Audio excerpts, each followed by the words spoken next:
Welcome to Present Poetry, a podcast where we sit back, relax, and enjoy some poets of the past and present. I'm your host, Erin Crittenden, and before we get started on this week's episode, I want to remind you that all of the material used in this podcast is either public domain or used with permission from the author or the author's estate. It's a fun time for all ages, so sit back, relax, and get ready to hear this week's featured poet.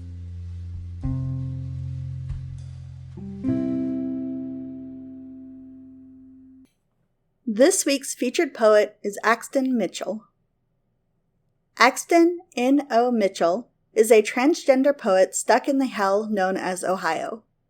His work covers gender identity, political issues, nature, and mental health. He has a passion for cultivating change to promote a future where equal rights for all and basic human needs are recognized as rights, not privileges. He connects with the world around him through poetry and other works of literature.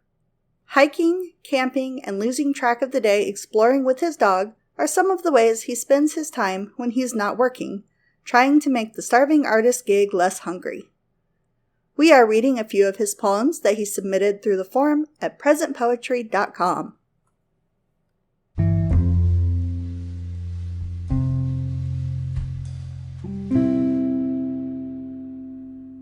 This poem is called, "Oh No, Words Are Scary." If we made sure everyone's needs were met and took back what they hoard, Elon Musk and the uppermost crust, no one would need more money than they could spend. Most people I know live closer to the street than to 500,000 and still won't say it out loud. Time, gender, money, we made all of it up. What if we erased it? What if we traded what we had instead of begging for crumbs? They keep us in line while pretending there's not enough. But rights aren't limited. Needs aren't radical. We just want the same for everyone who hurts no one by existing. Take back your crumb. Light the piles. Stop fighting for a while and see crumb versus crumb. Keeps it easy for the top, but we don't need their permission or their definition. Oh no, words are scary.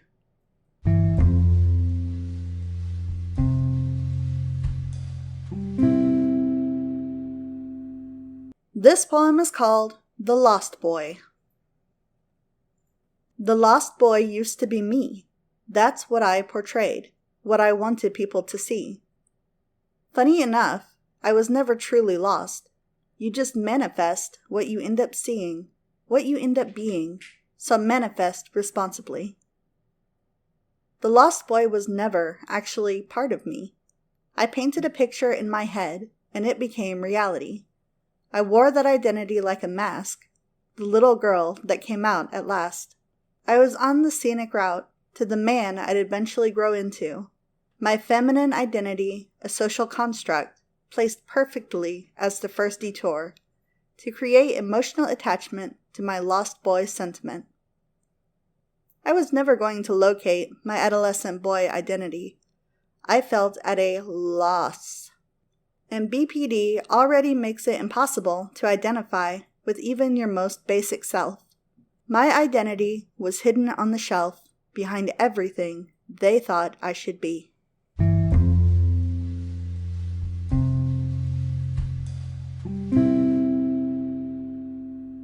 This poem is called In My Dreams. I wanted to see her in my dreams as evergreens, but we were never nearly permanent. Deciduous, we shed our leaves and drifted on, each in search of forever shade. The perennials I wished to see in my dreams were merely annuals. Though they were pretty flowers, fate won't let them regrow on their own.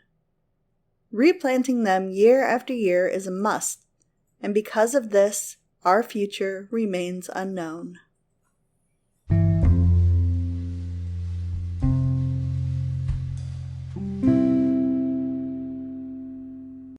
This poem is called Bruise Blooming. There's a bruise blooming where my heart used to be. I always swore I wouldn't let the actions of others change me, that I'd let them be and I'd just exist peacefully. But I can't lie. It's starting to weigh on me. One by one, they line up. They point. They laugh. They prod. And I have to pretend I'm not coming undone. There's a bruise blooming where my heart used to be. Soon, it'll be painfully visible to both you and me.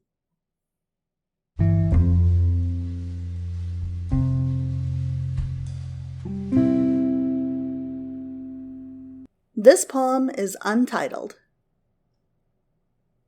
I found my old notebook yesterday. Man, I knew I should have thrown it away. Reading over the words I'd only written and never say. Some things, they never change. A gut punch from the past hitting me full blast.